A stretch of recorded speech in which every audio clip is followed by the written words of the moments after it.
आपको बता दें कि भुतौली मालपा गांव में बह रही है राम की गंगा, जो श्री राम कनकन में रहने वाली है। शक्ति कथा सुनने वाले भवसागर से हो जाते हैं पार। जो 9 दिवसीय श्री राम कथा का आज चौथा दिन में उमड़ी श्रद्धालुओं की भीड़, जो खगड़िया जिला के चौथम प्रखंड अंतर्गत धुतौली पंचायत के भुतौली मालपा गांव में राम कथा में लगा रहे श्रद्धालुओं डुबकी, जो हजारों की संख्या में श्रद्धालु महिला व पुरुष पहुंच रहे हैं, जिसमें आज चौथा दिन मुखिया प्रतिनिधि डॉक्टर दीपक कुमार ने महाराज जी को सम्मानित किए अंग वस्त्र देकर, और उनके सहयोगी को महाराज जी ने भी डॉक्टर दीपक कुमार को अंग वस्त्र एवं फूल की माला पहनाकर सम्मानित किया, जिसमें हजारों श्रद्धालु डुबकी लगा रहे, जो झूम उठे भक्ति में पूरा गांव देखा जा रहा। जो इस प्रकार है, वहाँ देखिए किस तरह से हजारों की संख्या है। और यहाँ पर मुखिया प्रतिनिधि ने कहा, यह यज्ञ होने से हम सब लोग का पंचायत के सभी माता एवं बहनों और हमारे बुजुर्ग नौजवान साथियों को मेरा प्रणाम। कुछ कारणवश हम जिस दिन से प्रोग्राम शुरू हुआ नहीं आ पाए, क्योंकि पता है आपके मुखिया जी को थोड़ा कठिन बीमारी है। उसका जो चेकअप होता है हर एक 6 मंथ में 6 महीनों में होता है, और उसका डेट जो है 6 महीनों पहले हमको मिलता है चेन्नई में, तो उसका डेट था दिखाने का, इसलिए हम लोग नहीं आ पाए आपके बीच में। इसके लिए मैं क्षमा मांगता हूँ। और खास करके हमारे गांव के जो महंत हैं, बार बार हमारे बाबा जी आते हैं, शायद हमको लगता है कि हमारे मुखिया बनने के बाद चौथी बार है इनका हमारे गांव में आगमन हुआ है, तो हम इनको टाइम नहीं दे पाए। इसके लिए हमें भी बहुत दुख होता है कि हम नहीं दे पाए। इसके लिए मैं बाबा जी से ही बहुत क्षमा मांगता हूँ। और इस तरह का जो मेला आयोजन हुआ है, ये बहुत ही भव्य मेला है। मैं जो है न्यूज के माध्यम से देख रहा था चेन्नई में, हमें बहुत खुशी हो रहा था कि हमारे गांव में इतना भव्य मेला का आयोजन किया गया है। और अब सभी गांव के जो माताएं बहनें हैं, सभी कलश यात्रा में बढ़ चढ़ के भाग लिए, जो कि हम वहां से फोन के माध्यम से देख रहे थे। ये बहुत ही खुशी की बात है कि भुतौली पंचायत में बार बार इस तरह का प्रोग्राम होता है, और कभी भी कोई चीज का कोई कमी नहीं रहता है। ये हमारे गांव का संस्कार है कि कभी कोई चीज का कमी नहीं रहा है, और इसी तरह का कार्यक्रम बार बार हो। और जो कार्यक्रम होता है, जो बाबा प्रवचन करते हैं, इसको अपने जिंदगी में उतारने का कोशिश कीजिए।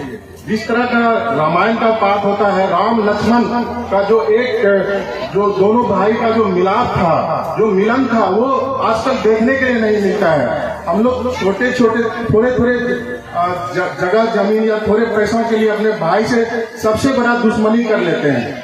ये चीज नहीं होना चाहिए। और ये इस तरह का जो है, इसमें हम लोग बार बार देखते हैं कि जब से हम मुखिया बने, यही थोड़ा जमीन के लिए हम लोग आपस में उलझ जाते हैं। तो जो हम लोग का जो बाबा बार बार आते हैं, हमें बताते हैं, इसको अपने जिंदगी में उतारने का कोशिश कीजिए।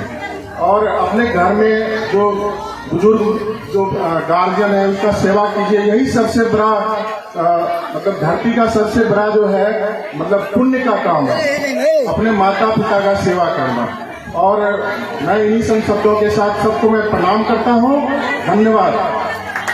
मैं तुझे एक बात बता देता हूँ कि हनुमान से कोई काम करवाना हो तो उसके पराक्रम की, उसके बल का तुम पहले विशद वर्णन करो। मैं भी निवेदन करूंगा कि हनुमान जी का आप लोग अगर कभी भी आराधना कीजिए तो उनका भी सरकता जाए, परिवर्तन होता जाए। इसलिए प्रेमियों, माँ काली शाश्वत है, भगवान राम शाश्वत है, लेकिन उनकी प्रतिमा हम इन पंचभूतों से बनाते हैं। उसकी अवधि पूरी होती है, उसके स्थान पर फिर नवीन मूर्तियों की स्थापना होती है।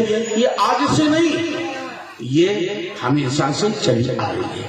इसलिए कोई ये ना मन में विचार लावे कि हमने मूर्ति बनाया, चाहे खंडित हो जाए, जैसा हो वही रहना चाहिए। ये आपके अंदर जो विचारधारा है, ये सही नहीं है।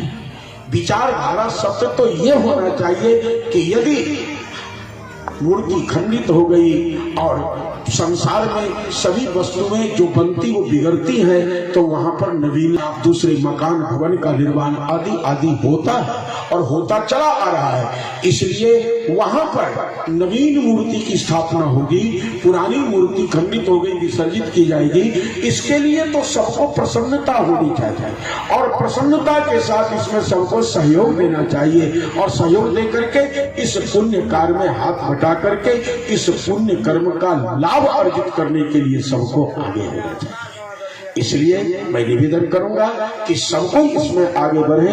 हमने तो हमारे पास सुबह आए, हमारे राम उनसे निवेदन किए कि इस कार्य के लिए हमारे यहाँ के श्री पंडित जी हैं, ये मेरी यहाँ की परंपरा अनादि चली आ रही है, कोई आज की बात नहीं है। इसलिए मैं कहूँगा कि किसी व्यक्ति के अंदर इसमें किसी प्रकार की भ्रांति शंका हो उसको दूर करो और दूर करके एक भाईचारा में आकर के इस कार्य में सहयोग दे करके इस कार्य को संपन्न कीजिए। बोलिए भगवान की जय।